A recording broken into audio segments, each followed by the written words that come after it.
Hello mga kabibig! Welcome back sa ating bagong YouTube channel. Ito ang pinakamaingay na YouTuber sa balat ng YouTube. Ako si kabibig, maglabak-labak na tayo with evidence. Ako po, mga OFW na bago pa lang bumoto sa online voting, marami nang nilabas na resibo na para yatang di umano may dayaang nangyari mga kabibig. Heto kabibig ha, isang statement galing sa OFW from Singapore mga kabibig. Oh. Ito ang kanyang sinabi from Jefferson Salazar Bunuan. Kita nyo naman dyan, di ba? Babasahin natin. Today, I exercise my right to vote as an overseas Filipino worker here in Singapore, and it is the first time that I voted online. I believe that it is my right to verify that my votes were cast correctly. But I am so disappointed that I couldn't verify it. The portal shows a QR code after voting, and it states that you can verify your ballot has been cast correctly at any moment using the following QR code.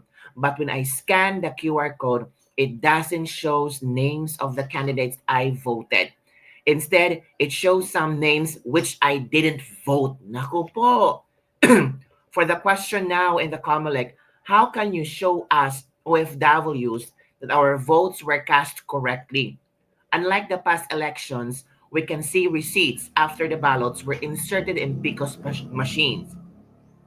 We OFWs have the right to know, and we are not blind of what's going on in our beloved country, Philippines. Ito yung mga screenshots niya. Tingnan natin ha. Ito yung senador niya natin. Ito yung binoboto niya. Tapos, may ito. Diba? Pacquiao, Brosas Arlene, Kerubin, Soto daw, Casinio Teddy pumasok, sa Didula Nor. O yun. Ito yung komento ni Jefferson mga kabibig. Kaya nga, nag-post siya agad kasi hindi daw ito ang kanyang binoto. Tapos, biglang ito na lang yung mga lumalabas ng mga pangalan na hindi niya binoto. Ito yung binoto niya, oh. Tingnan nyo. Yan ang binoto niya. Tapos, nung nag-check na siya, may mga ganito. Doringo, Nanay Mimi, Makabayan, Pacquiao, may pangalang Pacquiao, may Arlene Brosas, may Kerubin. Bakit daw nandyan mga Kerubin?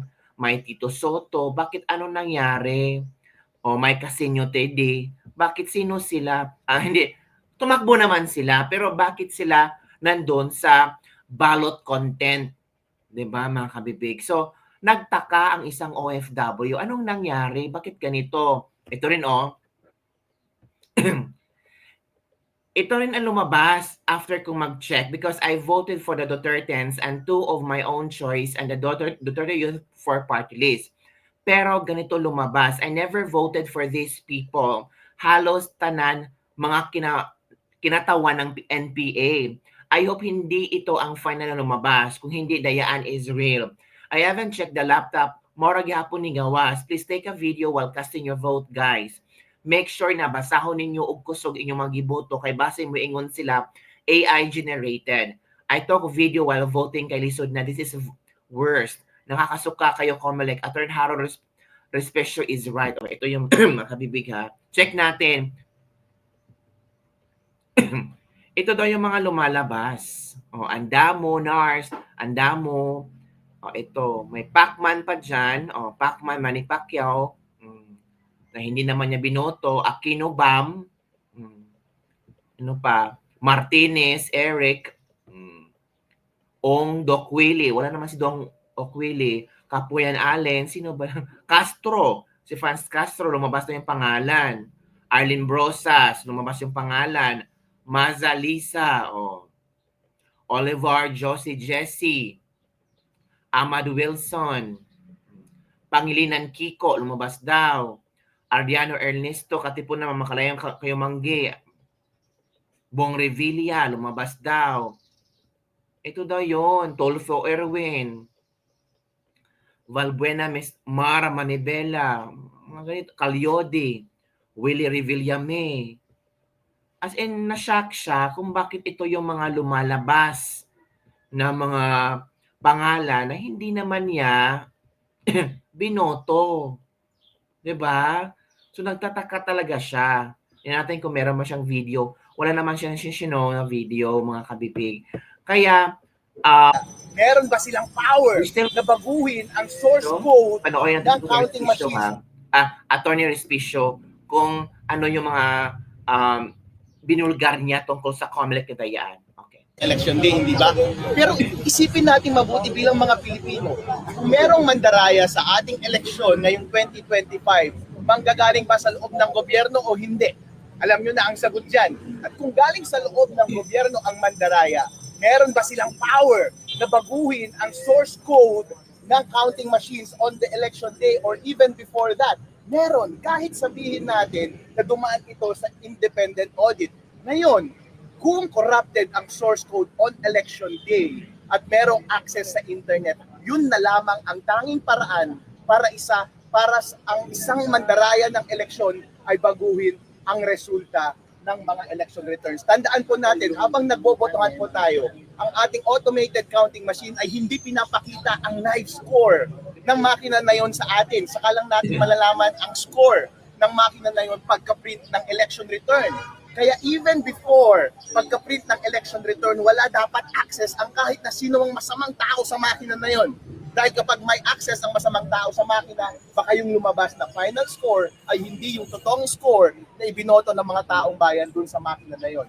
Kaya ang suggestion ko lamang is, i-print natin yung election return na walang connection sa internet para yung lumabas sa election ng return ay yung totoong boto ng taong bayan. Pag hawak na ng mga watcher yung election return, malamang yung counting machine, pwede mo nang i-connect sa internet at ipasa nila yung final score na yon doon sa server ng COMELEC. Malamang hindi na magkakaiba yung hawak ng mga watcher at yung servers ng COMELEC. Yun lang, Chairman George Garcia, huwag natin i-connect sa internet yung automated counting machines bago at habang nagpiprint ng election returns. Sir, yung per se, yung paggamit ng automated counting machine, hindi ko kayo tutol doon.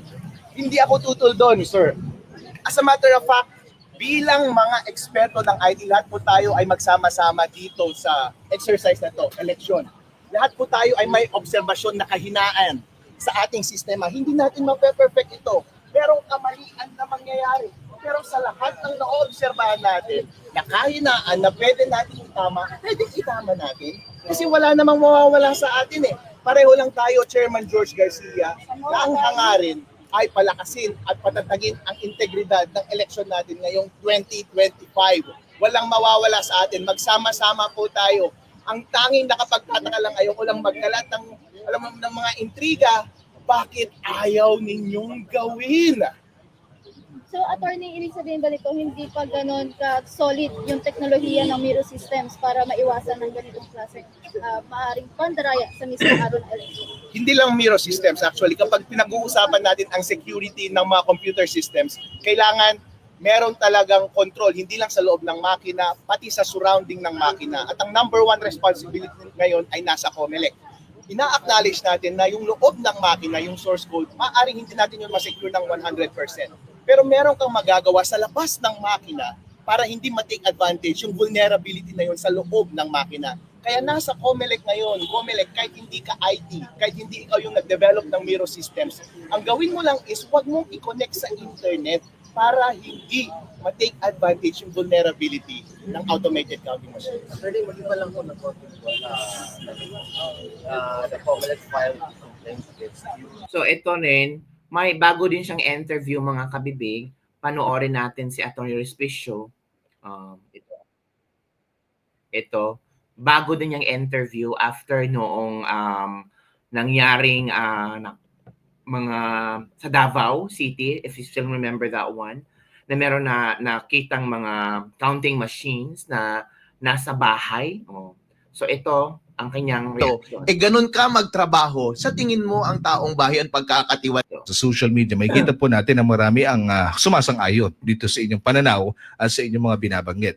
And dito nga po, timing na timing dahil sa right after ng inyong mga interviews din na national news sa inyong mga panawagan diyan po sa Maynila, sa inyong pagtungo po dyan, nakita po natin inyong mga videos, ay biglang lumitaw ito pong issue dyan po sa may Davao. So, Yeah, buddy. oo, parang supporting your argument patungkol po doon sa binabanggit po ninyo sa automated counting machine. Ano po ang inyong masasabi po doon, attorney? Well, kapag ikaw yung election authority, Mm. ang number one na trabaho mo ay mag-instill ng kredibilidad at integridad ng proseso sa buong taong bayan. So, ibig sabihin, kapag gumagawa ka ng trabaho mo, lahat ng trabaho mo dapat ay malinis at walang mali. Mm. Kung ikaw ang nagkukustodyan ng isang instrumento na magdedetermine ng fate or kinabukasan ng demokrasya ng ating bayan, ilalagay mo ba ito sa isang bahay ng kahit na sino-sino? Oo. So doon natin nakikita kung ano yung negligence ba kung baga Mm. or yung due diligence ng ating COMELEC sa paggawa ng kanilang trabaho. Okay. Seryoso ba sila? Tamad ba sila? Or talagang nagkukulang at incompetent lang itong mga tao na to? Mhm. Dahil kung isa kang tao na Tama. pinaglaanan Agree. ng napakalaking responsibilidad, pinakamabigat na responsibilidad sa ating bansa ngayong taon na ito, ganun ka magtrabaho, sa tingin mo ang taong bayan pagkakatiwalaan ka? Mhm. Kaya Correct. nga po, sa mga ganyang bagay-bagay, required ang diligence mula sa COMELEC. Hindi basta-basta. Halimbawa, specifically, kapag ikaw ay nag-contract ng custody Okay. ng mga election paraphernalia at equipment, ang tiwala ng taong bayan binigay sa COMELEC. Mm. At yung tiwala na ibibigay mo sa contractor mo, delegated lang yan. Mm. So pag dinelegate mo yung authority mo sa contractor mo, dapat i-make sure mo na ang lahat ng ginagawa niya ay dumadaan sa iyo at Okay. hindi lumalagpas. Mm. Ngayon, hindi mo pwedeng sabihin sa huli, binigay ko sa kanya yun, pero siya ang may kasalanan kasi binigay niya sa isang private na tao. Mm. Hindi pwede. Chairman George Garcia, please take responsibility. Okay. Take responsibility, maging honest ka sa pag-discuss ng mga lumalabas na issue na ito para yung tiwala ng tao ay mapatatag. Agree. Kasi kapag ang parati nating ginagawa ay palusot ng palusot ng palusot ng palusot, talagang yung mga plano nating masasama, magkakaroon ng malaking hinala ang taong bayan na gagawin natin lahat yung mga iyon. Kasi sa salita pa lang ng tao, kapag nagsalita yung tao sa'yo na sincere, nagtitake responsibility, at nakikita mo na ginagawa niya lahat na makorek ang kanyang kamalian, Correct. mula ngayon hanggang sa kinabukasan, doon ibibigay ng taong bayan ang tiwala sa'yo. Agree. Okay. Now, attorney, since nababanggit niyo po, be responsible. Sabi niyo po kay COMELEC Chairman Garcia. Meron po mga nabanggit po dito, kamakailan lamang po ng mga nakarang araw, nagkaroon po ng, I don't know, kung ito'y ambush interview kay George Garcia, COMELEC Chairman. At itinatanggi niya po yung inyong mga paratang patungkol sa ACM. Na ito'y hindi, wala katotohanan, ito'y mali at hindi totoo. Ano pong response po doon, attorney? My big boy, Chairman George, is not a tech guy. Obviously, wala siyang alam pagdating sa computer system Bulong-along. security. Okay. So, yung mga sinasabi niya ay binubulong sa kanya and merong lost in translation pag sinasabi niya na maling-mali yung sinasabi niya. Number one premise dyan, hindi mo pwedeng sabihin na 100% non-hackable ang isang computer Okay. system. Hindi mo pwedeng sabihin na kapag may custody ka sa isang computer system ay hindi mo kayang i-update yung source code noon para maglagay ng corrupted lines of code doon para madaya ang eleksyon. Kaya nga, even ako, kapag kausapin mo ako, isa na akong coder at nagpro-program ng maraming computer applications, kahit ako sasabihin ko sa iyo, maraming butas na pwede mong atakihin itong bagay na ginawa ko. Pero ito yung mga best practices na available sa industry, naka-implement lahat yan. Pwede mong matesting. Okay. Ganun dapat ang tono ng pagsasalita ni Chairman George Garcia. Mm. Dapat ang ginawa niya is, ito po ang best practices sa buong mundo. Dapat hindi connected sa internet yung makina habang ginagawa yung critical process at hindi naman kailangan sa connection sa internet. So, hindi namin siya i-connect sa internet. Yun ang responsable Okay. na pananalita. Get the point. Sana. Sana. Nako, yun mga kabibig, ang interview ni Atty. Harold Respecio sa katropang Edmar Galingana, mga kabibig. So, ano ang iyong reaction tungkol dito sa mga nagsilabasang mga screenshots ng ating mga OFW na may napansin sila na may dayaan daw di umano, mga kabibig.